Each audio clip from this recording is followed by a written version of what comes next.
નમસ્કાર વિદ્યાર્થી મિત્રો.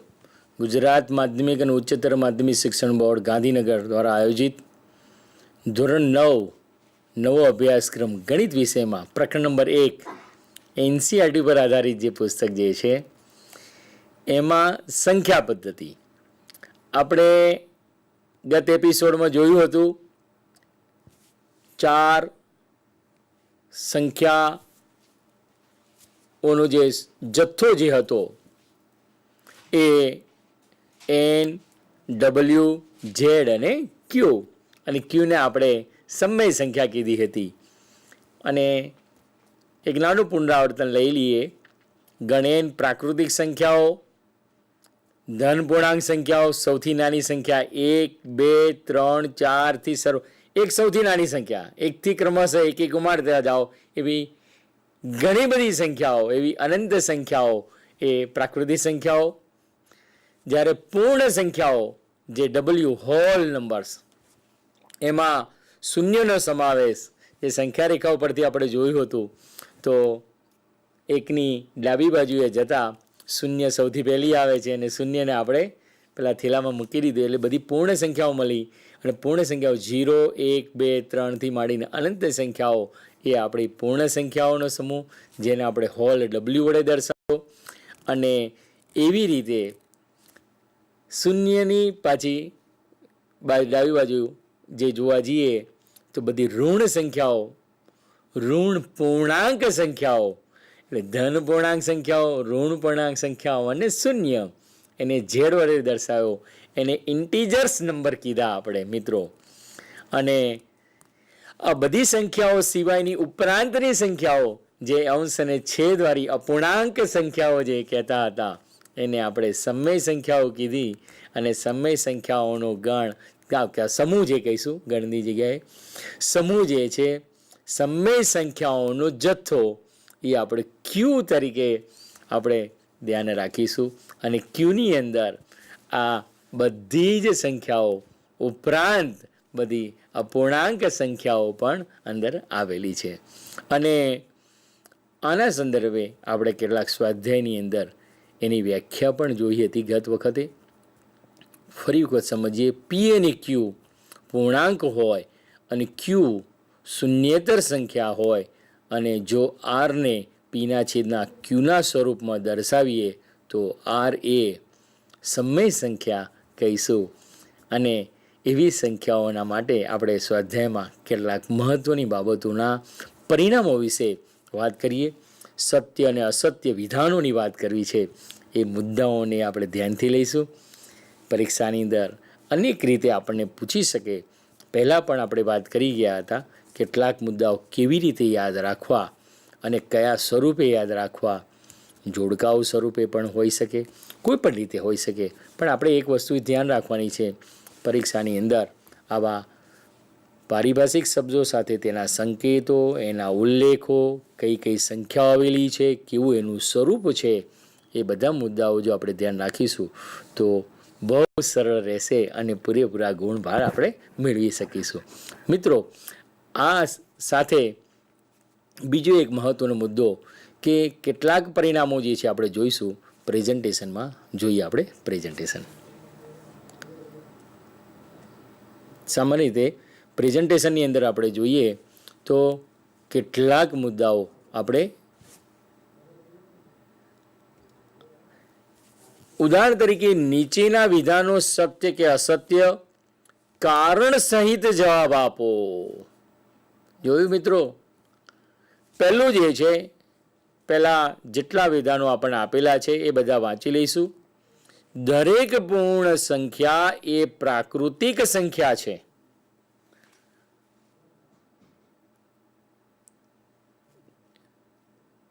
પ્રાકૃતિક, અહીં ક્રુ રહી ગયો છે, પ્રાકૃતિક સંખ્યા છે, ધ્યાન રાખીશું. અહીં પણ બી પ્રાકૃતિક સંખ્યા છે, ધ્યાન રાખીશું. દરેક પૂર્ણાંક સંખ્યા એ સમય સંખ્યા છે. ત્રીજું છે, દરેક સમય સંખ્યા એ પ્રાકૃતિક સંખ્યા છે. દરેક પૂર્ણાંક સંખ્યા એ પૂર્ણ સંખ્યા છે. દરેક સમય સંખ્યા એ પૂર્ણ સંખ્યા છે. 3 + 3/4 સંખ્યા એ પૂર્ણ સંખ્યા છે. અને સાતમું છે આપણી પાસે વર્ગમૂળમાં square root of 25 plus square root of 16/9, એટલે કે વર્ગમૂળમાં 25 વત્તા વર્ગમૂળમાં 16/9 એ સંખ્યા સમમેય સંખ્યા છે. અને આઠમું છે ઘનમૂળમાં વર્ગમૂળમાં 64 એ સમમેય સંખ્યા નથી. આ વિધાનો સત્ય છે કે અસત્ય, કારણ સહિત આપણે સમજાવવાનું છે. મિત્રો જોયું, એવું નથી કે એનું કંઈક તો કારણ દર્શાવવું જ પડશે. સાચું ખોટું કહી દેવાનું તો ખરું જ, પણ સાથે એનું કારણ પણ આપણે વ્યક્ત કરવું પડશે. જોઈએ આપણે પહેલામાં, દરેક પૂર્ણ સંખ્યા એ પ્રાકૃતિક સંખ્યા છે. આ વિધાન મિત્રો કેવું છે? અસત્ય છે. કારણ કે પૂર્ણ સંખ્યાની અંદર શૂન્ય આવેલું છે. શૂન્ય એ પ્રાકૃતિક સંખ્યા નથી. સમજાવ્યું મિત્રો? શૂન્ય જે છે એ પ્રાકૃતિક સંખ્યા નથી. માટે આ વિધાન અસત્ય છે, એ આપણે નોંધવું જોઈએ. આગળ આપણે વાત કરીએ, બીજો વાત કરીએ. દરેક પૂર્ણાંક સંખ્યા એ સમમેય સંખ્યા છે. આ વિધાન સત્ય છે, કારણ કે દરેક પૂર્ણાંક એમને એમના છેદના એકના સ્વરૂપમાં લખી શકાય અને તે સમમેય સંખ્યા છે. આપણે જોયું હતું ને આગળની સંખ્યાઓ, -129 બરાબર -129/1 પીના છેદમાં ક્યુ સ્વરૂપમાં આપણે લખી શકાય. એટલે બધી જ પૂર્ણાંક સંખ્યાઓ જે છે એ કેવી છે? સમમેય સંખ્યા છે. એ વિધાન આપણું કેવું છે? સાચું છે, સત્ય છે. ત્રીજું આપણે જોઈશું, દરેક સમમેય સંખ્યા એ પ્રાકૃતિક સંખ્યા છે. આ વિધાન અસત્ય છે, કારણ કે 5/9 5/9 જેવી પીના છેદમાં ક્યુ સ્વરૂપની તમામ પૂર્ણાંક નથી, અપૂર્ણાંક છે. માટે આ પ્રાકૃતિક સંખ્યાઓ નથી. એટલે કે સમમેય સંખ્યા એ પ્રાકૃતિક સંખ્યાઓ નથી. બધી સમમેય સંખ્યાઓ પ્રાકૃતિક સંખ્યા નથી. સમજાય છે ને મિત્રો? પ્રાકૃતિક સંખ્યા માત્ર ધન પૂર્ણાંક સંખ્યાઓ જ છે. કેવી છે? માત્ર ને માત્ર ધન પૂર્ણાંક જ છે. પ્રાકૃતિક મિત્રો રહી ગયું છે ભૂલથી, તમે સુધારી દેજો. પ્રાકૃતિક સંખ્યા, દરેક સમમેય સંખ્યા એ પ્રાકૃતિક સંખ્યા છે. એ વિધાન અસત્ય છે. આગળ, દરેક પૂર્ણાંક સંખ્યા એ પૂર્ણ સંખ્યા છે. દરેક પૂર્ણાંક સંખ્યા પૂર્ણ સંખ્યા છે. આ વિધાન અસત્ય છે, કારણ કે -56 -56 જેવી ઋણ સંખ્યાઓ, -m દરેક પૂર્ણાંક સંખ્યાઓ પૂર્ણ સંખ્યાઓ નથી, કારણ કે તેમાં શૂન્ય અને બધી ધન પૂર્ણાંકનો જ સમાવેશ થાય છે. પૂર્ણ સંખ્યાઓનો જે સમૂહ જે છે એમાં ઋણ પૂર્ણાંક સંખ્યાઓનો સમાવેશ થતો નથી. જોયું મિત્રો? માટે આ વિધાન કેવું છે? અસત્ય છે. આગળ વાત કરીએ, દરેક સમમેય સંખ્યા એ પૂર્ણ સંખ્યા છે. આ વિધાન કેવી છે? એ પણ બી અસત્ય છે, કારણ કે 67/89 સમમેય સંખ્યા છે, તથા પીના છેદમાં ક્યુ સ્વરૂપ જેવી સંખ્યા તમામ સંખ્યાઓ પૂર્ણ સંખ્યા નથી, અપૂર્ણાંક સંખ્યાઓ છે. કેવી છે? અપૂર્ણાંક સંખ્યાઓ છે, પૂર્ણ સંખ્યાઓ છે નહીં. માટે આ વિધાન કેવું છે? અસત્ય છે. આગળ વાત કરીશું, 3 + 3/4 સંખ્યા એ પૂર્ણ સંખ્યા છે. આ વિધાન પણ અસત્ય છે, કારણ કે 3 + 3/4 3 + 3/4 4 લસા લીધો, 3 × 12. મિત્રો જુઓ,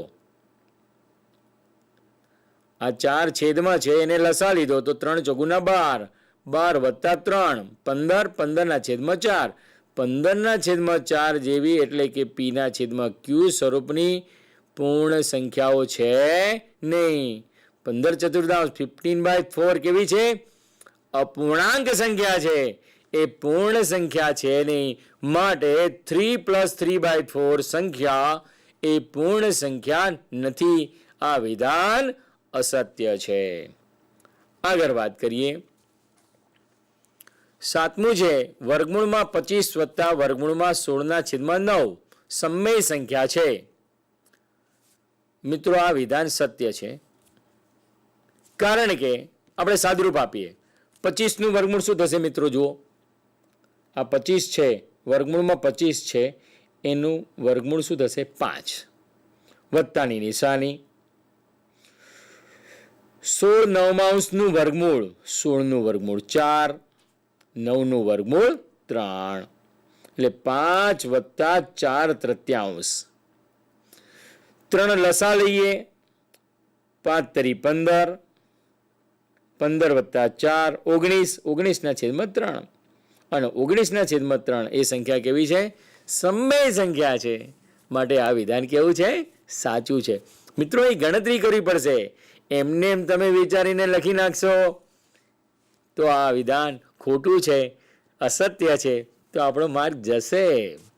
એ ગણતરી કરવી પડે કે વર્ગમૂળમાં 25 હતા એટલે 5 થયા, વત્તા 16/9 એનું વર્ગમૂળ હતું, વર્ગમૂળમાં 16/9 અને 16નું વર્ગમૂળ 4, 9નું વર્ગમૂળ 3, 5 + 4/3. 3 લસા લીધો, 5 × 15 + 4. આ 3 છે ને છેદમાં મિત્રો, આપણે 3 છે, જે 3 આપણે 5ની સાથે ગુણ્યા, 5 × 15 + 4 19/3. 19/3 માટે, અને 19/3 એ તો સમમેય સંખ્યા છે. જોયું? માટે આ વિધાન કેવું છે? સત્ય છે. એટલે ચીવટતા તો રાખવી જ પડશે મિત્રો. જોયું? કારણ કે અંશ અને P/Q સ્વરૂપને 19/3 P/Q સ્વરૂપની સંખ્યા છે. માટે કેવી છે? સમમેય સંખ્યા, ધન સમમેય સંખ્યા. જોયું? એટલે મિત્રો આ કેટલીક વસ્તુ બહુ સ્પષ્ટ છે કે ધન અપૂર્ણાંક 19/3 આપણને જે મળ્યા એ સમમેય સંખ્યા તરીકે મળેલા છે. અને આપણો પ્રશ્ન એ પૂછ્યો છે કે આ જે સંખ્યા આપણને આપી હતી એ સમમેય છે કે નહીં? તો સમમેય છે. એનાથી આગળ જોઈએ મિત્રો. 8મું છે ઘનમૂળમાં. જો મિત્રો ધ્યાન રાખજો, આ ઘનમૂળમાં વર્ગમૂળમાં 64 અને આખી જે સંખ્યાનું મૂલ્ય એ સમમેય સંખ્યા નથી.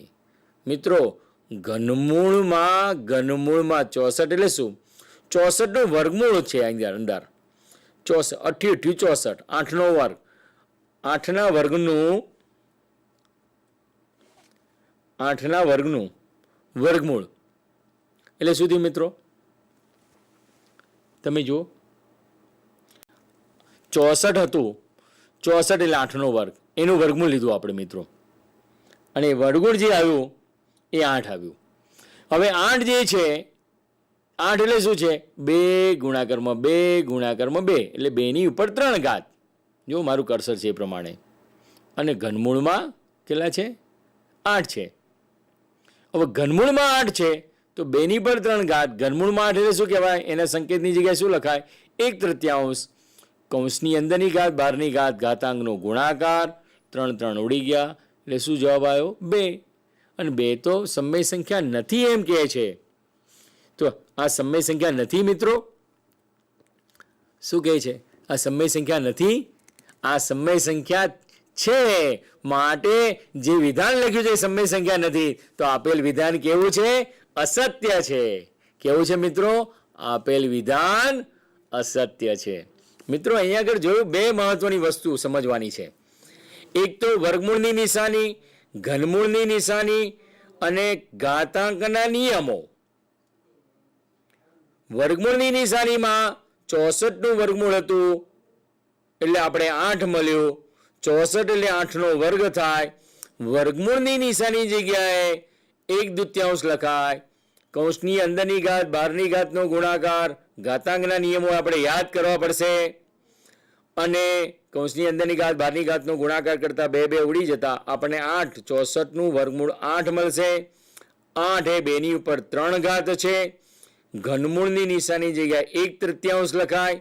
કૌંસની અંદરની ઘાત અને બહારની ઘાતનો ગુણાકાર કરતા 3 ઉડી જશે. છેદ ઉડશે. 2ની ઉપર 1 ઘાત એટલે 2 જવાબ આવશે. અને 2 તો સમય સંખ્યા છે, પણ આપણને લખ્યું છે આ સમય સંખ્યા નથી. તો આપેલ વિધાન કેવું છે? અસત્ય છે. કેવું છે આપેલ વિધાન? અસત્ય છે. મિત્રો, એટલે જોયું વિધાન સત્ય છે કે અસત્ય? તમારે અહીં જવાબ લખવાનો છે. શું મિત્રો? આ વિધાન અસત્ય છે, કારણ કે 2 સમય સંખ્યા છે. સમજાય છે મિત્રો? એટલે આ સિવાય પણ બીજા મિત્રો આપણે અનેકવિધ આવા ઉદાહરણો આપણને આપેલા હોય તો ઉદાહરણ આપણે વિધાન તરીકે એના સત્ય કે અસત્ય આપણે દર્શાવવું હોય તો આપણે સરળતાથી દર્શાવી શકાય. અને એનું કારણ પણ આપણે લખી શકીએ છીએ. કેમ? કારણ કે પેલા 4 સંખ્યાઓને જે સમૂહ જોયા એ આપણને એકદમ સ્પષ્ટ છે. અહીં સાદુરૂપ આવ્યું તો 2 આવ્યું. અને 2 કેવી સંખ્યા છે? સમય સંખ્યા છે. પણ એ લખ્યું હતું ઘનમૂળમાં વર્ગમૂળમાં 64 સમય સંખ્યા નથી. તો વિધાન કેવું થઈ ગયું? અસત્ય થયું, કારણ કે 2 તો સમય સંખ્યા છે. મિત્રો, આપણે આવી ગણતરી કરવી પડશે. બીજું આવ્યું તો વર્ગમૂળની નિશાની જે લઈએ છે એને ઘાતાંકનું સ્વરૂપ 1/2 કહેવાય. ઘનમૂળની નિશાની જે લઈએ છે એનું ઘાતાંકનું સ્વરૂપ 1/3 થાય. ચતુર્થમૂળની નિશાની લઈએ તો એનું ઘાતાંકનું સ્વરૂપ 1/4 થાય. પંચમૂળની નિશાની લઈએ તો 1/5, છઠમૂળની 1/6 ક્રમશઃ n લઈએ તો n મૂળ 1/9 1 કહેવાય. મિત્રો, આ યાદ રાખવું પડશે.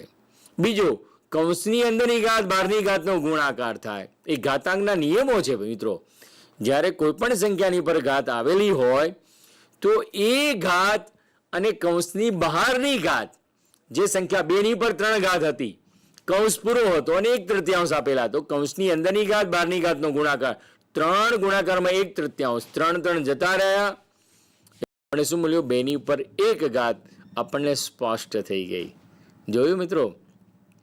એટલે આવા કેટલાય વિધાનો આપણને આપેલા હોય તો આપણે જે 4 જે સંખ્યાઓના સમૂહ આપણે જોયા છે, જે આપણે સમજ્યા છીએ, એના આધારે આપણે વિધાનનું સ્પષ્ટીકરણ અને એનો જવાબ એટલે કે કારણ આપણે બહુ સરળતાથી આપી શકાય. આપી શકાય કે ના આપી શકાય મિત્રો? તમે જ નક્કી કરો. આગળ આપણે જોઈએ, બીજામાં જોઈએ. ઉદાહરણ આપણે બીજું લેવું છે. 1 અને 2 વચ્ચેની 5 સમય સંખ્યાઓ શોધો. મિત્રો, અહીં આગળ 2 રીત છે. કેટલી રીત છે? અહીં આગળ 2 રીત છે. તમને યાદ હશે કે તમે R અને S વચ્ચેની એક સમય સંખ્યા શોધવા માટે R અને S નો સરવાળો કરીને 2 વડે ભાગો છો. એટલે કે R વત્તા S, જો હું કર્સર છે મારું અહીં R વત્તા S છેદમાં 2 એ R અને S વચ્ચે જ હોય. એટલે કે જે 2 સંખ્યા છે એના વચ્ચેની સંખ્યા આપણે શોધવી હોય તો એ બંને સંખ્યાઓનો સરવાળો કરી એને 2 વડે ભાગી નાખો. વાત પૂરી થઈ ગઈ. એટલે આપણને શું મળશે? સમય સંખ્યા મળશે. એનાથી આગળ એની વચ્ચેની સમય સંખ્યા મળશે. આપણે આગળ જોઈએ રીતમાં. 1 અને 2 કીધા હતા. 1 અને 2 વચ્ચેની 5 કીધી છે. તો જો 1 વત્તા 2 એના છેદમાં 2 એટલે 3/2 થઈ ગઈ. તે 3/2 શું થઈ ગઈ? પહેલી મારી સંખ્યા થઈ ગઈ. ચાલો, એક સંખ્યા હતી, બીજી મળી કઈ સંખ્યા એની વચ્ચેની? 3/2. 1 વત્તા 3/2 બે સંખ્યાનો સરવાળો કરી 2 વડે ભાગવાના નિયમ પ્રમાણે. 2 લસાલો 2 × 2, 2 વત્તા 3 એટલે 5 અને 2 છેદમાં આવશે 2 દુના 4, 5/4. આ આપણી બીજી સંખ્યા થઈ ગઈ. બીજી સંખ્યા આપણી પાસે 2 લો 2 વત્તા પછી 3/2 લો તો એ વત્તા 2 વત્તા 3/2 છેદમાં 2 પાછી 2 વડે ભાગવાના ને આપણે નિયમ પ્રમાણે કે 2 સંખ્યા લઈએ એને 2 વડે ભાગી દેવાના. આ 2 આપણો લસા લીધો, 2 દુ 4, 4 વત્તા 3 એટલે 7 અને 2 નીચે આવી ગયા, 2 દુના 4 એટલે 7/4. આ આપણી ત્રીજી સંખ્યા થઈ. ફરી વખત આપણી આજે 5/4 મળ્યા હતા એને 1ની સાથે ઉમેરો, 1 વત્તા 5/4 છેદમાં 2. જોયું? 4 એંગલ લસા લઈશું, 4 વત્તા 5 એટલે 9, 9ના છેદમાં 4 દુના 8, 9ના છેદમાં 8, 9 અઠમાઉસ. આ મારી ચોથી સંખ્યા થઈ.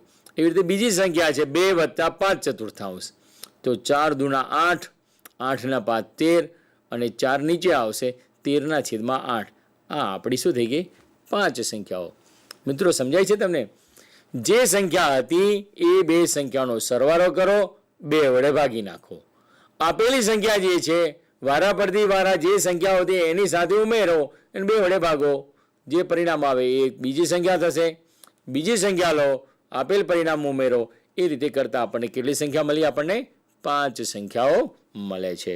એટલે 2 સંખ્યાઓ વચ્ચેની 5 સમય સંખ્યાઓ શોધવી હોય તો આ સરળતાથી આપણે શોધી શકાય છે. એનાથી આગળ એક રીત, બહુ મજાની રીત છે. તો મિત્રો, અને આ રીતની અંદર આપણે જોવું છે તો તમે જોઈ શકશો કે આ રીત છે એ રીત અને બીજી રીત જે છે એમાંથી કઈ રીતે સહેલી લાગે છે? મિત્રો, આપણી પસંદગીનો મુદ્દો છે. અહીં બંને રીતે સહેલી છે. ખૂબ સહેલી રીતો આવેલી છે, એકદમ પરફેક્ટ. આપણે બીજી રીત ઉપર પ્રકાશ પાડીએ, જોઈએ આપણે કે બીજો અહીં પણ બી એક જ ઉદાહરણ એ તરીકે દર્શાવ્યું છે. એ રીતમાં આગળ આપણે જોઈશું કે જે સંખ્યા અહીં આગળ આવતી હતી એ સંખ્યાના અનુસંધાનમાં જે રીતે અહીંયા આગળ 1 અને 2 લીધા છે એની જગ્યાએ અહીં આગળ શું લીધા છે? બીજી સમય સંખ્યાઓ લીધી છે. 2 સત્તાંશ વત્તા 4 નવમાંશ વચ્ચેની 2 સમય સંખ્યાઓ શોધો. તો બંને સંખ્યાઓનો સરવાળો કરી 2 વડે ભાગી નાખ્યા. પેલી તમને બીજી સરળ રીત બતાવવાની રહી ગઈ, એ હું તમને સમજાવી દઉં મિત્રો. ચાલો સૌથી પહેલાં એ જોઈ લઈએ આપણે. ચાલો, આની બીજી રીત કઈ તો તમે સમજો. 1 અને 2 છે.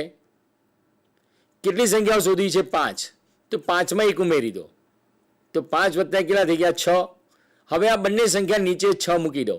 1/6 અને 2/6. 1/6 અને શું થઈ ગયું? 2/6. હવે તમે સમજો, એ જે 6 1/6 મૂકીશું, એકના અનુસંધાનમાં જે 6 સંખ્યા જે છે, હવે 1/6 જે સંખ્યા મૂકું, 2/6 મૂકું, પણ મારે પરિણામ એક જ આવવું જોઈએ. તો 6/6 મારે 6 લખવા પડે. કેટલા લખવા પડે? 1 બરાબર 6/6 અને મારે 2 લખવા છે તો 12/6. 12ને 6 વડે ભાગો તો 2 મળી જાય અને 6ને 6 વડે ભાગો તો 1 મળી જાય. એટલે કે 6/6 અને 12/6. જોયું? જેટલી સંખ્યા છે મિત્રો, આ જેટલી સંખ્યા 5 કીધી છે તો 4 કીધી તો 4માં 1 ઉમેરવાના. અહીં 5 કીધી છે, 5 વત્તા 1. જોયું? 5 વત્તા 1 તો 1 બરાબર 6/6, 2 બરાબર 12/6. હવે 6/6 અને 12/6 બંને સમછેદી થઈ ગયા તો એની વચ્ચેની કેટલી સંખ્યાઓ થશે? 7/6, 8/6, 9/6, 10/6, 11/6. આ 5 સંખ્યાઓ થઈ ગઈ. આ રીતે પણ થઈ શકે. સમજે છે મિત્રો? આગળ આપણે બીજું ઉદાહરણ જોતા હતા કે 2 સત્તાંશ અને 4 નવમાંશ વચ્ચેની 2 સમય સંખ્યાઓ શોધો. તો 2 સત્તાંશ વત્તા 4 નવમાંશ, કર્સર છે એ પ્રમાણે 2નો સરળ કરી 2 વડે ભાગી નાખ્યા. 9 જે છે, જોયું? 9 લસા લીધો તો 9 દૂ 18. 7 જે છે, 9 સતત 63 લસા, એટલે 63 લસા હતા નીચે લાવી દીધા. બગડો તો એનો એ છે જ છેદની સંખ્યાનો. એટલે 2 ગુણાકારમાં 9 વત્તા 4 ગુણાકારમાં 7. 7 ચોગુ 28, 9 દૂ 18. કેટલા તે? 28 ને 18 46. 7 દૂના 14, 14 નવા 126. એટલે 46ના છેદમાં 126 આવી. સમજણ પડે છે ને મિત્રો? અહીં કે લસા લેવું પડશે. આ 9 અને 7 બંનેનો લસા, 9 7 અને 63, 63 લસા લીધો. એ 63 પાછા ક્યાં આવશે? છેદના 2ની સાથે ગુણાશે. પણ અહીં આગળ 7 છે એટલે 9 ગુણાશે. 9 દૂના 18 આવ્યા અહીં આગળ આપણી પાસે. અહીં આગળ 9 છે તો 7 ગુણા થયો, 7 ચોગુણા 28 અહીં આગળ આવ્યા. 18 + 28 એટલે 46ના છેદમાં 126. આ એક સંખ્યા મળી. બીજી સંખ્યા 46ના છેદમાં 126 જે છે તો 2 સત્તાંશ વત્તા 46ના છેદમાં 126 ના છેદમાં 2 વડે ભાગી નાખવાના. અહીં 126 છે, અહીં 7 છે. લસા લઈશું. સામાન્ય રીતે 126માં 7 આવી જતા છે. 18 ઉપર ગુણીશું. 18 દુના 36 થશે. 126 અહીં આવેલા છે છેદમાં, એટલે ઉપર 46ને કંઈ ગુણવાનું રહેતું નથી. છેદમાં 126 ગુણાકાર 2 એટલે 512 અને 36 વત્તા 46 એટલે કેટલા થશે? આપણને 82 થશે. 82ના છેદમાં 512. ટૂંકમાં આ આપણી બીજી સમય સંખ્યા મળી ગઈ. ધ્યાન આવે છે મિત્રો? સહેલું સરળ પરિણામ છે કે આપેલ સંખ્યાઓ અને બંને સંખ્યાનો સરવાળો કરો, 2 વડે ભાગો. આવેલી સંખ્યા જે છે એ પાછી એક સંખ્યા લો, આપેલી સંખ્યા અને એ સંખ્યા વડે સરવાળો કરો, પાછા 2 વડે ભાગો. છેદ નીચે આવી જશે બંનેનો અને ગુણાકાર લેવાનો. પણ સામાન્ય રીતે લસા લીધા પછી જ છેદ નીચે મૂકીને ગુણાકાર કરવાનો. લસા લેવું બહુ મહત્વનું છે, કારણ કે આ બધી અપૂર્ણાંક સંખ્યાઓનો સરવાળો છે અને બધી અપૂર્ણાંક સંખ્યાઓ સમછેદી નથી. માટે લસા લેવો પડે, સમછેદી બનાવવું પડે, ત્યારબાદ જ સરવાળો થઈ શકે. મિત્રો બહુ યાદ રાખજો. રીત સહેલી, સમજૂતી પણ સહેલી, પણ વિદ્યાર્થી મિત્રો અપૂર્ણાંક સંખ્યાઓનો લસા લેવામાં ભૂલ કરે છે. માટે આ 2 માર્ક્સમાં કે ટૂંકા પ્રશ્નમાં જે રીતે પૂછાય એના માર્ક્સ વિદ્યાર્થી મેળવી શકતો નથી. એટલે આ બહુ ધ્યાન રાખવાનું છે. બીજું આપણે આગળ જોઈએ પ્રેઝન્ટેશનમાં. બીજું એક ઉદાહરણ હમણાં જે વાત કરતા હતા એ રીતે બીજી રીત જે કીધી હતી એ પ્રમાણે જે સમજાવતો હતો એ 5 + 1 એટલે 6 તરીકે લઈને 1 અને 2 ને છેદમાં એટલે 6 તો સમાન. 1 = 6ના છેદમાં 6, 2 = 12ના છેદમાં 6. હમણાં મેં બતાવ્યું 7ના છેદમાં 6, 8ના છેદમાં 6, 9ના છેદમાં 6, 10ના છેદમાં 6 અને 11ના છેદમાં 6. એટલે આ રીતે પણ આપણે થઈ શકે. આપણે ચર્ચા કરીશું પી પૂર્ણાંક તથા ક્યુ શૂન્યેતર પૂર્ણાંક હોય તેવા પી તથા ક્યુ માટે આપણે પીના છેદમાં ક્યુ સ્વરૂપની સંખ્યાઓની ચર્ચા કરીએ છીએ. આથી તમને પ્રશ્ન થાય કે શું જે આ સ્વરૂપમાં ન હોય તેવી સંખ્યાઓ છે અને સંખ્યાઓ છે તો એને વ્યાખ્યાયિત કરી શકાય? આપણે પ્રશ્ન તો થવો જ જોઈએ મિત્રો, પણ આપણે પ્રશ્ન કરતા છીએ નહીં. વિદ્યાર્થી મિત્રો, જ્યાં ન સમજાય ત્યાં આપણા વર્ગ શિક્ષકને અવશ્ય પૂછવું જોઈએ. આ બહુ નાના મુદ્દાઓ છે. આ મુદ્દાઓ બિલકુલ સ્પષ્ટ છે. ખૂબ સરળતાથી ચીવડતાથી તમે ધ્યાન રાખશો, મને આશા છે. આ આખું પ્રકરણ એકદમ સહેલું તમને લાગશે. આગળ જોઈએ આપણે પ્રેઝન્ટેશનમાં. કેવી રીતે વ્યાખ્યાયિત કરાય?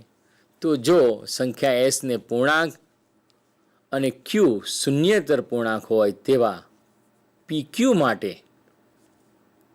પી છેદમાં ક્યુ સ્વરૂપમાં મૂકી ના શકાય, પી છેદમાં ક્યુ સ્વરૂપમાં મૂકી ન શકાય તો તેવી સંખ્યા એસને અસમય સંખ્યા કહે છે. ઉદાહરણ તરીકે જે આપણે લખી છે વર્ગમૂળમાં 2, ચતુર્થમૂળમાં 12, છસમૂળમાં 39, 12.008, 0.074, 0.121212 એવી અનંત. આ સંખ્યાઓ બધી કેવી છે? અસમય સંખ્યાઓ છે. અને આ બધી સંખ્યાઓ તો છે જ. આપણે સંખ્યા રેખા પર આપણે ચીવડતાથી જોઈ પણ નથી, પણ આ બધી સંખ્યાઓ છે અને એ બધી સંખ્યાઓ સમય નથી. માટે કેવી સંખ્યાઓ છે? અસમય સંખ્યાઓ છે. કેવી છે મિત્રો? અસમય સંખ્યાઓ. મિત્રો અસમય સંખ્યાઓ આપણે મેળવી હોય તો આપણે 1 થી 50 કે 1 થી 100 લખી કાઢો અને બધાના વર્ગમૂળની નિશાની કરી નાખો. એકનું વર્ગમૂળ મળી ગયું, 4નું વર્ગમૂળ મળશે, 9નું મળશે, 16નું મળશે, 25નું મળશે, 36નું મળશે, 49નું મળશે, 64નું મળશે, 81નું મળશે અને 100નું મળશે. બાકીના બધાનું વર્ગમૂળ સરળતાથી એનો જવાબ મળશે નહીં. આ બધી જ સંખ્યાઓ કેવી થશે? 1, 4, 9, 16, 25, 36, 49, 64, 81 ને 100. આ સિવાયની તમામ સંખ્યાઓનું વર્ગમૂળ લઈશું તો તેનું મૂલ્ય ચોક્કસ રીતે સમય સંખ્યા મળવાની નથી. માટે આ સંખ્યાઓ કેવી છે? અસમય સંખ્યાઓ છે. કેવી છે? અસમય સંખ્યાઓ. મિત્રો આપણે ધ્યાન રાખીશું. મારે અસમય સંખ્યાઓ લેવી હોય, કેટલી સહેલું થઈ ગયું, એકદમ સહેલું. હજુ ફરી વખત કરવું કે આ જે સંખ્યાઓ જે છે 1 થી 100 છે, વર્ગમૂળ જગ્યાએ ઘનમૂળ લઈ લો તો એકનું ઘનમૂળ મળશે, 8નું ઘનમૂળ મળશે, 27નું ઘનમૂળ મળશે. જોયું મિત્રો? પછી 64નું ઘનમૂળ મળશે. એ સિવાય બાકીની સંખ્યાઓનું ઘનમૂળ મળવાનું છે નહીં. બધી કેવી સંખ્યાઓ થશે? અસમય સંખ્યાઓ મળશે. ચતુર્થ મૂળ લો, બધી સંખ્યાઓનું પંચમૂળ લો, કેટલી બધી સંખ્યાઓ મેળવી શકાય. મિત્રો આપણે ક્યારેક આવો પણ એક પ્રયોગ આપણે આપણી જાતે નોટમાં વર્ગમૂળ કીધું છે, અસમય સંખ્યાઓ લેવી છે તો કઈ કઈ સમય થશે એ તો આપણે સરળતાથી જો વર્ગમૂળ નીકળતું છે તો આપણે કહીએ છીએ કે 1, 4, 9, 16 આ બધી સંખ્યાઓ આપણે ગણી. એ બધી સંખ્યાઓ પૂર્ણ વર્ગ હતી એટલે એનું વર્ગમૂળ નીકળી ગયું, માટે એ બધી સમય થઈ. બાકીની સંખ્યાઓથી વર્ગમૂળમાં 2, વર્ગમૂળમાં 3, વર્ગમૂળમાં 5, વર્ગમૂળમાં 6, વર્ગમૂળમાં 7, વર્ગમૂળમાં 8 આ બધી કેવી છે? અસમય સંખ્યાઓ છે. મિત્રો અસમય સંખ્યાઓને પણ ઓળખવી પડશે ને. એટલે આ રીતે આપણે અસમય સંખ્યાઓ પણ મેળવી શકીશું. દશાંશ ચિહ્નોવાળી છે, પુનરાવર્તિત સંખ્યાઓ પણ છે, શાંત આવૃત શાંત પણ છે અને આવૃત અનંત પણ જે સંખ્યાઓ જે છે આ બધી ઘણી બધી સંખ્યાઓ આપણે સમય સાથે અસમય સંખ્યાઓ પણ છે. આપણે આગળ જોઈએ પ્રેઝન્ટેશનમાં. આગળ જોઈશું આ વાસ્તવિક સંખ્યાનો જથ્થો મેં ઘનમૂળમાં મેં વાત કરી, ચતુર્થ મૂળની પણ વાત કરી. એ રીતે આપણે મેળવી શકીએ છીએ. આપણે આમાંથી શોધી પણ શકીએ કે નીચેની સંખ્યાઓ સમય કે અસમય જણાવો. મિત્રો વર્ગમૂળમાં 13નો વર્ગ માઇનસ 5નો વર્ગ છે. તમે પણ જોડે જોડે કરો. બીજું જે છે નોટમાં લખતા રહેજો અને ગણતરી કરતા રહો. વર્ગમૂળમાં 10નો વર્ગ માઇનસ 6નો વર્ગ છે. ત્રીજી સંખ્યા જે છે વર્ગમૂળમાં 12નો વર્ગ વત્તા 5નો વર્ગ છે. ચોથી સંખ્યા છે 3નો વર્ગ છે ગુણાકારમાં 5નો વર્ગ છે. પાંચમી સંખ્યા છે વર્ગમૂળમાં 121નો વર્ગ છે છેદમાં 19 છે. છઠ્ઠી સંખ્યા જે છે વર્ગમૂળમાં 35 છે છેદમાં 7 છે. અને સાતમી સંખ્યા છે 5 ગુણાકારમાં વર્ગમૂળમાં 6 છેદમાં 19 છે. આઠમી સંખ્યા છે વર્ગમૂળમાં 5.6 એ સિવાયની સંખ્યા 0.191, અનંત સંખ્યા 0.0032, અનંત સંખ્યા અને 24.789 એ સંખ્યામાંથી આપણે નક્કી કરવાનું છે કઈ સમય છે અને કઈ અસમય છે. પહેલાનું સાદરૂપ આપો. 13નો વર્ગ 169, 5નો વર્ગ 5નો વર્ગ 25. 169માંથી 25 બાદ કરો, 144. 144નું વર્ગમૂળ લો તો 12 છે. તો આ પહેલી જે સંખ્યા છે એ કેવી છે? સમય સંખ્યા છે. જોયું મિત્રો, તમે પરીક્ષામાં ભૂલ ભલાવણી ન થાય આવું તમારે ધ્યાન રાખવાનું છે. એવી રીતે બીજી સંખ્યા 10નો વર્ગ શું છે મિત્રો? 100 માઇનસ 6નો વર્ગ 36. 100માંથી 36 બાદ કરો 64. 64નું વર્ગમૂળ 8 એ પણ સમય સંખ્યા છે. જોયું?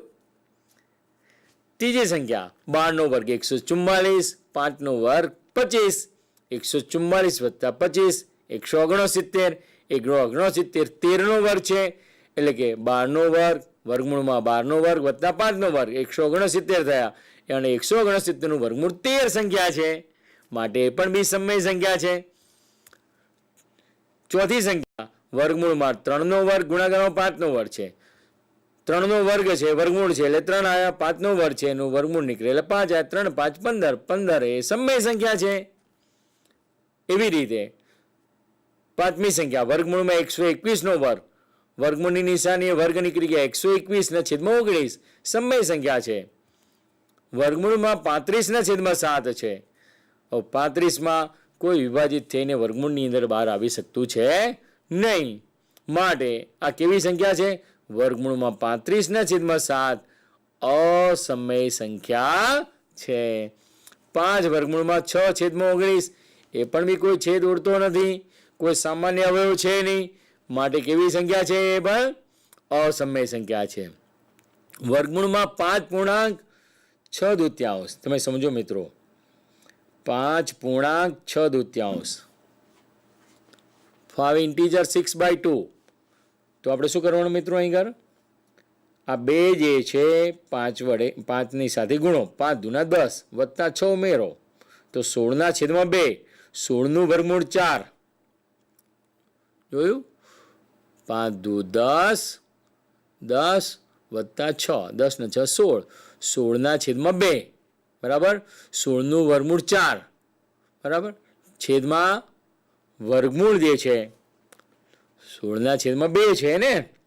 હવે 16/2, 16ને 2 વડે ભાગી નાખો એટલે કેટલા થઈ ગયા?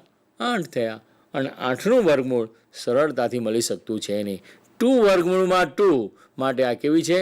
અસમય સંખ્યાઓ છે. અને આ બધી સંખ્યાઓ 0.191, 0.0032 અનંત અને 24.789 આ બધી સંખ્યાઓ પણ કેવી છે? અસમય સંખ્યાઓ છે. કેવી છે? અસમય સંખ્યાઓ છે. ટૂંકમાં એનો અર્થ એવો થઈ ગયો કે આપણને ક્યારેક સમય સંખ્યાઓ છે કે નહીં ચકાસવાનું પૂછ્યું હોય તો સરળતાથી આપણે ચકાસી શકીએ. આગળ જોઈએ મિત્રો. પાયથાગોરસ એમણે ખૂબ રસપ્રદ પરિણામ આપ્યું હતું અને પાયથાગોરસના પ્રમેય તરીકે એનું પરિણામ ખૂબ જાણીતું છે. કાટકોણ ત્રિકોણમાં કર્ણની લંબાઈનો વર્ગ બાકીની બાજુ એટલે કે કાટખૂણો સમાવતી બાકીની બાજુની લંબાઈઓના વર્ગોના સરવાળા બરાબર હોય છે. આ શું છે? પાયથાગોરસના પ્રમેયનું પરિણામ છે. એનો ઉપયોગ કરીને આપણે વિવિધ સંખ્યાઓ એટલે કે અસમય સંખ્યાનું સંખ્યા રેખાઓ પર નિર્દેશન કરવું છે તો આપણે સરળતાથી કરી શકીએ છીએ. જુઓ તમે, એક ચોરસ છે. ચોરસની બાજુમાં એક બાજુ છે એડી અને એબી, સામે પણ બીસી અને સીડી, બધી બાજુનું માપ 1 છે. સામાન્ય રીતે અહીંયા આગળ BAD ત્રિકોણ લઈશું તો ખૂણો એક કાટખૂણો છે. બે બાજુ એબીનું માપ 1 છે, ડીએનું માપ 1 છે અને એબીનો વર્ગ વત્તા બે બાજુની લંબાઈનો વર્ગ, એબીનો વર્ગ વત્તા એડીનો વર્ગ એટલે 1નો વર્ગ વત્તા 1નો વર્ગ, 1 વત્તા 1 2 બરાબર બીડીનો વર્ગ, એટલે કે બીડીનો વર્ગ બરાબર 2 એટલે બીડી બરાબર વર્ગમૂળમાં 2. એટલે બીથી ડીનું માપ કેટલું મળે છે આપણને? વર્ગમૂળમાં 2 મળે છે. બીથી આ જે ડીનું માપ જે છે વર્ગમૂળમાં કેટલું છે? 2 છે.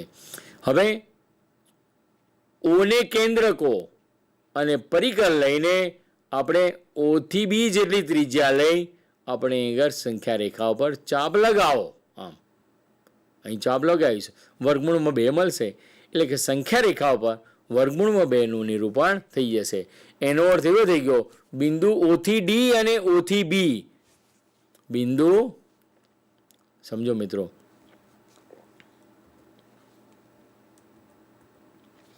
બિંદુ ઓથી ડી, આ ઓ જે છે ઓથી ડી અને ઓથી બી, આ બંને જે અંતર જે કેવા છે? સમાન છે, કારણ કે એ વર્ગમૂળમાં 2 છે. ત્રીજું વાત કરીએ કે √3 અસમય સંખ્યાનું સંખ્યા રેખાઓ પર નિરૂપણ. તમે એનું જોઈએ કે એથી બીનું અંતર એકમ અંતર લઈએ, ઓએ મારે વર્ગમૂળમાં 2 લઈએ અંતર. પાયથાગોરસના પ્રમેય પ્રમાણે એબીનો વર્ગ વત્તા એઓનો વર્ગ બરાબર ઓબીનો વર્ગ. ઓબી આપણો કર્ણ છે, માટે ઓએનો વર્ગ વર્ગમૂળમાં 2નો વર્ગ એટલે 2, અને એબીનો વર્ગ 1નો વર્ગ 1, 2 વત્તા 1 3, 3 બરાબર ઓબીનો વર્ગ, માટે ઓબી બરાબર વર્ગમૂળમાં 3 મળશે. ઓને કેન્દ્ર કહો અને ત્યાંથી પરિકરથી અહીં આગળ ચાપ લગાવો જે સંખ્યા રેખાઓ પર ડી બિંદુએ છેદે છે. એનો અર્થ એવો થઈ ગયો કે ઓથી ડીનું માપ અને ઓથી બીનું માપ, ઓથી બીનું માપ અને ઓથી ડીનું માપ બંને કેવું છે? સરખું છે. સમજાય છે મિત્રો? એટલે અહીંયા આગળ શું થઈ ગયું? શાનો ઉપયોગ થતો છે? આપણે પાયથાગોરસના પ્રમેયનો ઉપયોગ. મિત્રો, બે વસ્તુ સ્પષ્ટ સમજવાની છે. પાયથાગોરસનો પ્રમેય એવી રીતના છે કે કાટકોણ ત્રિકોણમાં કર્ણની લંબાઈનો વર્ગ, કર્ણ જે છે કાટખૂણો છે એની સામેની બાજુને કર્ણ કહેવાય, બાકીની બે બાજુઓ બનતી છે એ બંને બાજુની લંબાઈના વર્ગના સરવાળા બરાબર કર્ણની લંબાઈનો વર્ગ થતો છે. આટલું પરિણામ યાદ રાખો તો સરળતાથી સંખ્યા રેખા પર આપણે નિર્દેશિત કરી શકીએ. બધી જ આવી શકે અને બધી દર્શાવવાની જે આખી ક્રિયા છે એ કુંતલ રચના જે બને છે, કેવી બને છે મિત્રો? બહુ સરસ મજાની રસપ્રદ કુંતલ રચના બને છે. જુઓ, વર્ગમૂળ કુંતલ રચના, સ્ક્વેર રૂટ સ્પાઇરલ. અહીં આગળ પાયથાગોરસના પ્રમેયનો ઉપયોગ કરીને ઓ એ બી એક એક માપ છે તો વર્ગમૂળમાં 2 મળશે. ઓબી વર્ગમૂળમાં 2 માપ છે. બીથી સીનું માપ 1 માપ છે. પાયથાગોરસના પ્રમાણમાં ઓસી મળશે અને ઓસી વર્ગમૂળમાં 3 છે. ઓસી અને સીથી ડી આ એક માપ એકમ માપ છે, તો ડીસીનો વર્ગ વત્તા વર્ગમૂળમાં ઓસીનો વર્ગ, આ વર્ગ ઓસીનો વર્ગ એટલે કે વર્ગમૂળમાં 3નો વર્ગ વત્તા 1નો વર્ગ, 1નો વર્ગ 1, રૂટ 3નો વર્ગ 3, 3 વત્તા 1 4, 4નું વર્ગમૂળ કેવું મળશે? 2 મળશે. એટલે ઓડી બરાબર શું આવ્યું આપણી પાસે? વર્ગમૂળમાં 4 એટલે 2 આવ્યા. આ રીતે ક્રમશઃ જોવા જઈએ તો આપણને સરસ મજાની કુંતલ રચના મળતી છે. કેવી રચના મળે છે મિત્રો? વર્ગમૂળની કુંતલ રચના મળે છે. ત્યાં સુધી લો તમે સમજીને શક્ય બને ત્યાં સુધી હજુ પણ આગળ જે મેં દર્શાવ્યું છે એ રીતે તમે દર્શાવો, અને ગણતરી માત્ર સમજૂતી તરીકે તમને મેં સમજાવ્યું એ પ્રમાણે અસમય સંખ્યા જે છે સંખ્યા રેખા પર સરળતાથી આપણે નિરૂપણ કરી શકીએ છીએ. આગળ આપણે જોઈએ બીજો એક બહુ મહત્વનો મુદ્દો, વાસ્તવિક સંખ્યા અને તેની દશાંશ અભિવ્યક્તિ.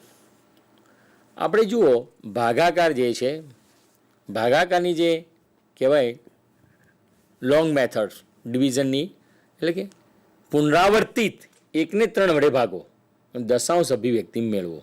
તો 1 અને 3 વડે ભાગ્યા, ભાગ ન ચાલે એની શૂન્ય મૂકી દશાંશ ચિહ્ન આપણે શું લાયા? 0 લાયા. એટલે કેટલી સંખ્યા થઈ ગઈ આપણી પાસે? 10 સંખ્યા થઈ.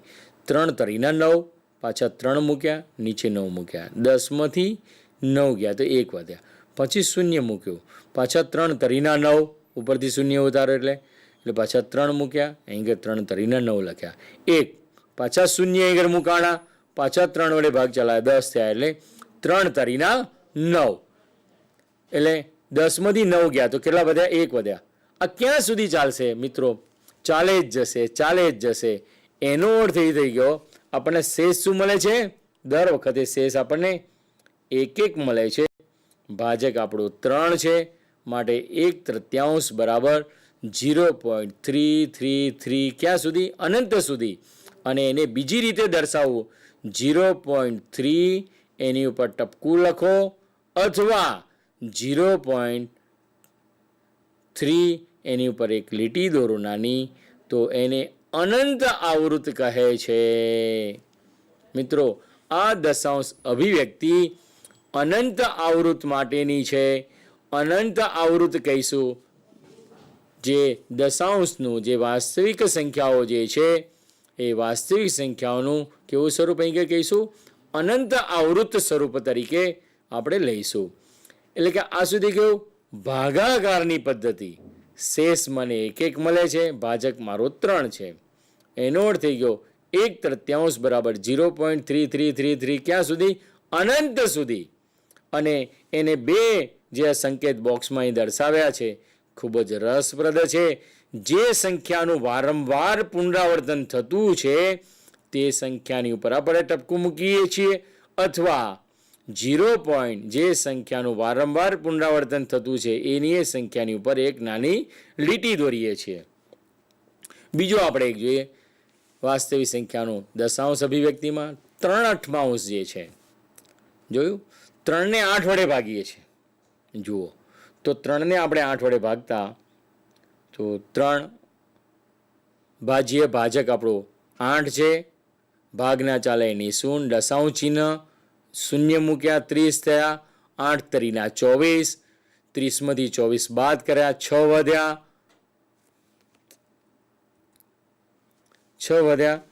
તો એ જે સંખ્યા આપણને મળી, જો આ 6 વધ્યા, પાછા શૂન્ય ઉતાર્યા, 8 સતાના 56, 7 ઉપર મૂક્યા, 56 નીચે 60માંથી બાદ કરીશું એટલે 4 વધ્યા, પાછું શૂન્ય મૂકીશું તો 40 થયા, 8 પંચાના 40. અહીં આગળ શું આવી ગઈ? શેષ શૂન્ય આવી ગઈ. એનો અર્થ થઈ ગયો 6, 4 અને 0 એ મારી કેવી છે? શેષ છે. અને ભાજક મારો 8 છે, તો 3/8 બરાબર 0.375. આ કેવી છે? શાંત આવૃત છે. પેલી સંખ્યા કેવી હતી? અનંત આવૃત છે. અનંત સુધી એકની એક સંખ્યા મળતી હતી. આ સંખ્યા કેવી છે? શાંત છે. એનાથી આગળ કોઈ સંખ્યા મળતી છે નહીં. એટલે 0.375 બરાબર 3/8 એ શાંત આવૃત દશાંશ અભિવ્યક્તિવાળી વાસ્તવિક સંખ્યા છે. મિત્રો, આ ભાગાકારની પદ્ધતિ દ્વારા પણ આપણે પરીક્ષામાં ગણતરી કરવાનું પૂછે. પાછું ફરી વખત રિવાઇઝ થઈ ગયું છે ભાગાકાર. મિત્રો, આ પ્રકરણ જ એટલું સહેલું છે કે એટલો ભાગાકાર કેટલો સરળ ભાગાકાર. એવું કંઈ ભાગાકાર અઘરો છે નહીં આગળ. અને એકદમ સ્પષ્ટ થયું કે આપણે આ ભાગાકારથી અને કેટલું ધીરે ધીરે તમે જુઓ અનંતતા આવે તો આપણે અનંત આવૃત દશાંશ અભિવ્યક્તિ જે છે એ વાસ્તવિક સંખ્યામાં થશે અને પૂર્ણ થઈ ગઈ. શેષ શૂન્ય આવી ગઈ એટલે કેવી થઈ ગઈ? શાંત આવૃત દશાંશ અભિવ્યક્તિ થઈ. એ પણ બી વાસ્તવિક સંખ્યા જ છે. જોયું? એટલે કે આવી રીતે પણ આપણને પરીક્ષામાં અવશ્ય પૂછી શકે. એનાથી આગળ એક બીજું પરિણામ જોઈએ. 0.666 અનંત સુધી બરાબર 0.6 કહીશું આપણે ને પી છેદમાં ક્યુ સ્વરૂપમાં દર્શાવો. જોયું મિત્રો? બહુ મજાનો દાખલો છે. અનંત સુધી છે તો આપણે જો ધારો કે x બરાબર 0.666 બરાબર 0.6/12 અથવા x બરાબર 0.666 અનંત સુધી આપણે દર્શાવીએ છીએ. બંને બાજુ 10 વડે ગુણી નાખો. મિત્રો, આ જે પરિણામ છે અહીંયા આગળ 10 વડે ગુણો ને અહીંયા આગળ 10 વડે ગુણો તો આ દશાંશ ચિહ્ન છે અહીંયા આગળ જતું રહેશે. એનો અર્થ એવો થઈ ગયો 10x બરાબર 6 વત્તા 0.66 થયા અને 0.66 એટલે x છે એટલે એની જગ્યાએ 0.666 જગ્યાએ x લખો. 10x તો અહીં આપેલા છે, 10x માંથી 1x ગયા તો 9x, અહીં 6 આપેલા છે, x બરાબર 6/9, 2 તરી 6, 3 તરી 9, 2 તૃતીયાંશ. તો 0.666 અનંત સુધીના પરિણામ 2 તૃતીયાંશ જે સમય સંખ્યા સ્વરૂપમાં પીના છેદમાં ક્યુ સ્વરૂપમાં આપણે શોધવાની હતી એ આપણે મેળવી લીધી. મિત્રો, સમય સંખ્યા હતી તો દશાંશમાં મેળવવાની હતી, દશાંશ અનંત આવૃતમાં મેળવવાની હતી, અનંત આવૃત્તિમાંથી સમય સંખ્યા પીના છેદમાં ક્યુ સ્વરૂપમાં મેળવવાની હતી. એવી સંખ્યાઓનું અહીં આગળ સુધી આપણે જોયું છે વર્ણન. અને એ તેની અંદર પણ તમે જોયું કેટલી રસપ્રદ આ બાબતો આ પ્રકરણમાં રહેલી છે. હજુ ઘણી બધી કેટલીક રસપ્રદ બાબતો અને કેટલીક પ્રવૃત્તિઓ બાકી છે એ પછીના અંકમાં જોઈશું. ત્યાં સુધી રજા લો. નમસ્કાર.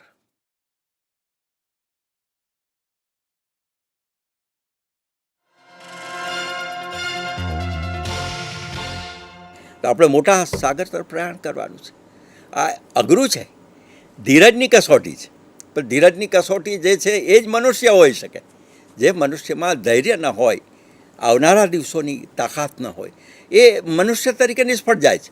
તો આપણે સફળ બનવું છે, સફળતાની સીડી સુધી, સિદ્ધિ સુધી પહોંચવું છે. તો આકાશ તો બરસેગા आज कल या परसों या फिर बरसों के बाद. आकाश तो बरसेगा आज कल या परसों या फिर बरसों के बाद. बीज होना चाहिए, मिट्टी से भी प्यार होना चाहिए. આ પ્રેમ એ યાદ રાખો કે આપણે જીવન પ્રત્યેનો પ્રેમ, સમાજ પ્રત્યેનો પ્રેમ, રાષ્ટ્ર પ્રત્યેનો પ્રેમ, પરિવાર પ્રત્યેનો પ્રેમ, આપણા પોતાના પ્રત્યેનો પ્રેમ, આ પ્રેમ જ આપણને કામ આવશે. અને આમાં તમે એકલા નથી, તમારી સાથે લાખોની સંખ્યામાં છે વિદ્યાર્થી. બધાની એક સરખી સમસ્યા છે. कुछ लम्हे कुछ यादें, ये कहानी मेरी भी और तेरी भी. छू लो ऊंचा आसमां, ये उड़ान मेरी भी तेरी भी. તો આ જ્ઞાન પ્રાપ્તિ કરવાની છે. આ પહેલો પડાવ છે. અને પહેલા પડાવમાં જે કંઈ જ્ઞાન પ્રાપ્ત કરવું છે એ જ્ઞાનને મનુષ્યત્વની સાથે જોડજો, માણસાઈ સાથે જોડજો. અને આવનારા દિવસોમાં મારા સૌની, આપ સૌને ખૂબ ખૂબ શુભેચ્છાઓ છે. આગે બઢો, હસતા રહો, જિંદગીમાં ગો અહેડ, આગે બઢો. 21મી સદી આપણને કારકિર્દીની અનંત તક આપે છે. જે વિદ્યાર્થીઓ 10મા ધોરણ પછી શું કરવું, કઈ કારકિર્દી પસંદ કરવી એવી મૂંઝવણમાં હોય, તેઓ પોતાના રુચિની ક્ષમતાના આધારે ઘણા બધા ક્ષેત્રમાં કારકિર્દી બનાવી શકે છે. આવું એક ક્ષેત્ર છે વાણિજ્ય. ચાલો જાણીએ આ ક્ષેત્ર વિશે અને આ ક્ષેત્રમાં કારકિર્દીની વિવિધ તક વિશે. વાણિજ્ય ક્ષેત્રમાં વેપાર અને તેની સાથે સંબંધિત તમામ ક્ષેત્રોનો સમાવેશ થાય છે. વ્યવસાય એ આપણા રોજિંદા જીવનનો એક અવિભાજ્ય ભાગ છે અને વ્યવસાય સંબંધિત અનેક ક્ષેત્રો વિશે જ્ઞાન વાણિજ્ય દ્વારા હસ્તગત કરી શકાય છે. CA, CS, ICWA અથવા MBA જેવા લોકપ્રિય જાણીતા વિકલ્પો સિવાય આ પ્રવાહમાં અસંખ્ય અન્ય તક છે. આપણા રોજિંદા જીવનમાં ઉપયોગમાં લેવાતી વસ્તુઓ કોઈના કોઈ રીતે વાણિજ્ય સાથે સંબંધિત છે. ઉદાહરણ તરીકે વિવિધ કર, બેન્કિંગ કામગીરી, નામું, ખરીદીઓ, વેચાણ, માર્કેટિંગ, વીમો વગેરે. વિવિધ પરિબળો જેમ કે આવક અને ખર્ચ, શેરો, ધંધાકીય આગાહીઓ, ખર્ચ, નાણાં વગેરે ધ્યાનમાં લઈ ઓડિટ કરવું તે વાણિજ્ય પ્રવાહનો નોંધપાત્ર ભાગ છે. ત્યારબાદ ITI અભ્યાસક્રમો છે જેવા કે સેક્રેટેરિયલ પ્રેક્ટિસ અને સ્ટેનોગ્રાફી વગેરે, જે 10મા ધોરણ પછી આપવામાં આવે છે, જે વિવિધ રોજગાર અને સ્વરોજગારની તક માટે દરવાજા ખોલી શકે છે. આવક અને કામનો અનુભવ મેળવવા સાથે દૂરસ્થ શિક્ષણ દ્વારા ઉચ્ચ શિક્ષણ પ્રાપ્ત કરી શકે છે. 10મા ધોરણ પછી ઉચ્ચતર માધ્યમિકના જનરલ સ્ટ્રીમમાં વાણિજ્યના વિષયો પસંદ કરી શકો છો. ગણિત વાણિજ્યનો અગત્યનો ભાગ છે, પરંતુ તે અલગ રીતે લાગુ પડે છે. 12મા ધોરણ સુધી સતત ગણિત શીખવું એ બધા વ્યાવસાયિક અભ્યાસક્રમોમાં ઉપયોગી છે. BComની પૂર્ણતા માટે અર્થશાસ્ત્ર અને એકાઉન્ટન્સી ફરજિયાત છે. જો કોઈને ભવિષ્યમાં વ્યાવસાયિક અભ્યાસક્રમો જેમ કે CA અથવા CS કરવું હોય, તેમને 11મા ધોરણથી તે માટે તૈયારી કરવાનું શરૂ કરવું જોઈએ. BCom કરતી વખતે અન્ય પ્રવેશ પરીક્ષાઓ અને પ્રારંભિક પરીક્ષાઓ આપી શકાય છે. ભવિષ્યના વ્યવસાયની સંભાવનાઓને વધારવા માટે વિદ્યાર્થીઓએ ગ્રેજ્યુએશન પૂરું કરતી વખતે કામ કરીને વ્યવહારુ અનુભવ મેળવવો જોઈએ અને તમામ જરૂરી સોફ્ટવેર અને ટેકનોલોજી શીખવી જોઈએ. સ્નાતક થયા પછી વિકલ્પો જેમ કે DTL અથવા કરવેરા પદ્ધતિમાં GDCAથી રોજગારની તક વધે છે. કાયદાની ડિગ્રી અથવા LLB બેન્કિંગ ક્ષેત્રમાં મદદ કરી શકે છે, જેમાં કારકિર્દીની ઘણી તક રહેલી છે. ઉપરાંત ગ્રેજ્યુએશન પછી MBAનો અભ્યાસ કરવાનો એક વિકલ્પ તો છે જ. આ ક્ષેત્રમાં ઉપલબ્ધ રુચિ, ક્ષમતા અને અસંખ્ય તકના આધારે તમારા સપનાની કારકિર્દી પસંદ કરવાનું શક્ય છે.